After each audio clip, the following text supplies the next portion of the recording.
Thanks for tuning into my channel. Please like and subscribe. Merry Christmas, cheers. So we decided, since we are creating a new tradition, that we are going to do a video, look who's coming to dinner. Look who's coming. So Q is teaching me how to make real mac and cheese. And Real she's mac and trusting cheese. me with the seasoning. Yeah, I'm letting her do it because the way you learn is by actually doing it. So All right, so should we move follow it? along. Yes, let's follow. So we've already boiled the noodles. Yes, The and pasta. I do know how to boil noodles. Yep, pasta's done, right? So second step, add butter to the noodles once they are strained.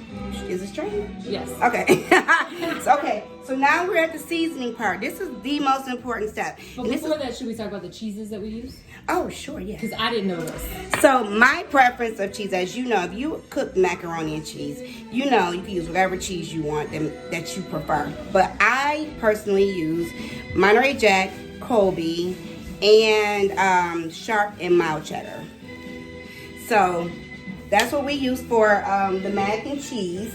But the step that we are on is the absolute most important step. And I will tell you why. Most people who make mac and cheese do not season their noodles.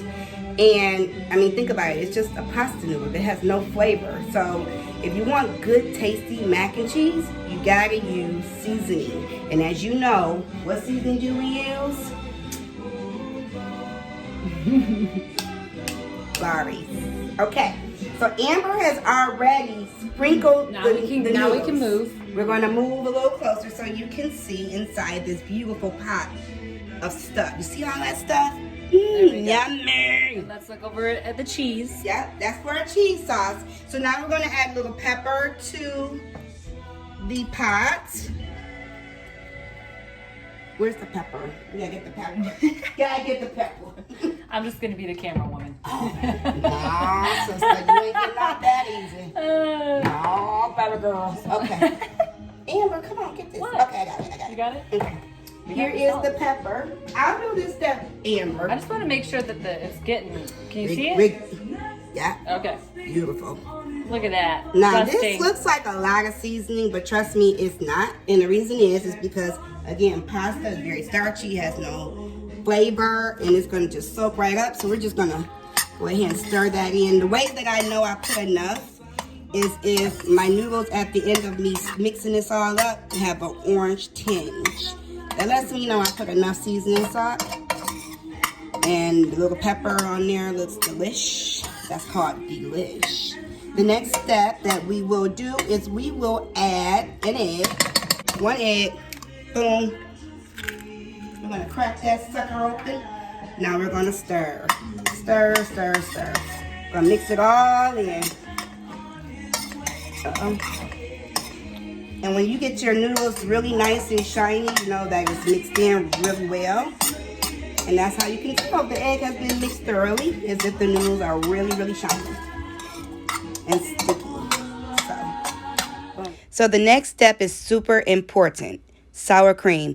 It keeps your mac and cheese light, airy, and most of all moist. So do a dollop of Daisy or whatever sour cream you have available, or like I like to use the squeeze kind because it's just free of mess, blah, blah, blah. So go ahead, throw that in and stir it all up, and you will be amazed at the difference in your texture of your mac and cheese.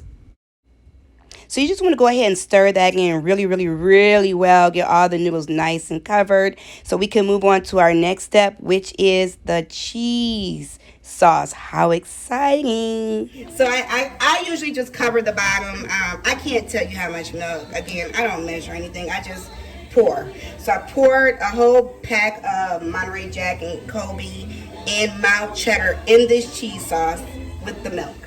So this is our cheese stirrer.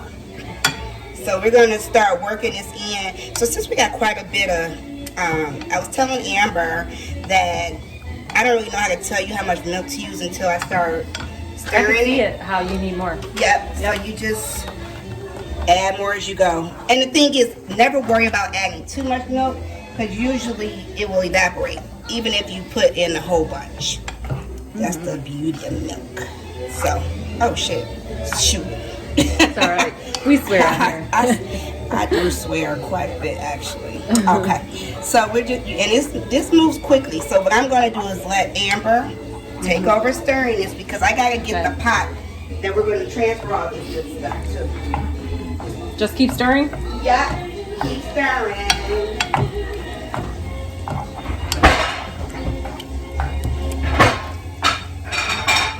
I think I got way too much.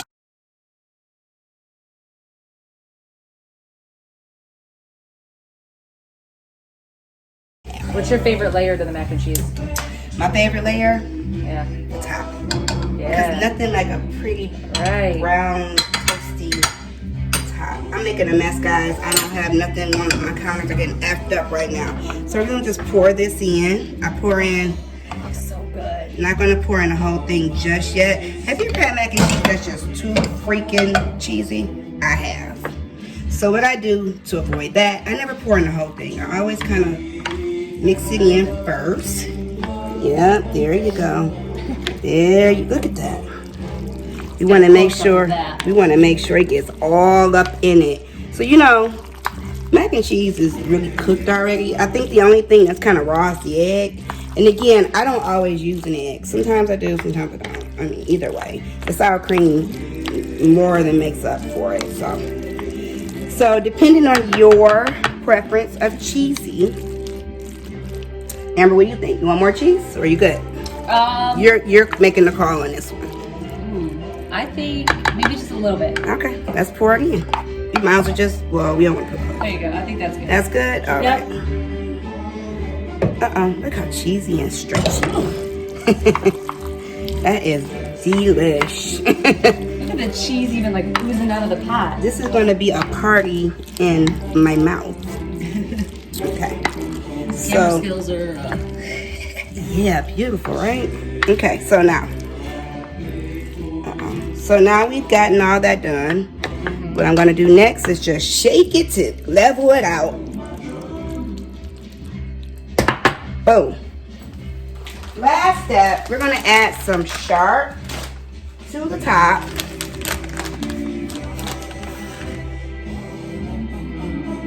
Now, two things. You can cook this with or without a top. Can you see yourself? I'm not looking at my best because I wasn't planning on filming today, but you know, inspired action. This is called at home, right? This is called at home. This is called creating on Christmas and holiday tidings or things and teams, all of that good stuff. So here, we're good. Okay, so that is pretty well covered. So again, you can cook this with or without a top, depending on your preference. Some people like to cook it without a top, just because they want to brown it. But then others like to cover it sometimes to cook it a little bit more on the inside. So what's your favorite? You know what? I don't even really care. Sometimes I do. So today, because I'm just going to put a top on it for maybe a few minutes. I just cover it with some foil, just a little bit. It's all inside. Yeah. It's all the stuff to kind of like gel together, the steam. So that's the thing about doing the top.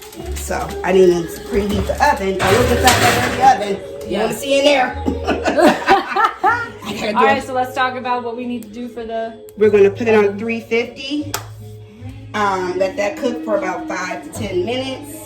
Then we'll take off the foil and then we will let it cook until it turns a little brown. Just slightly. We're not trying to like bake it. Just where you know it's done. Okay. And we got one other little recipe we're going to do real quick. Yeah, and we'll do we'll do a video when we taste it. Yeah. Thanks for watching. Stay tuned for part 2.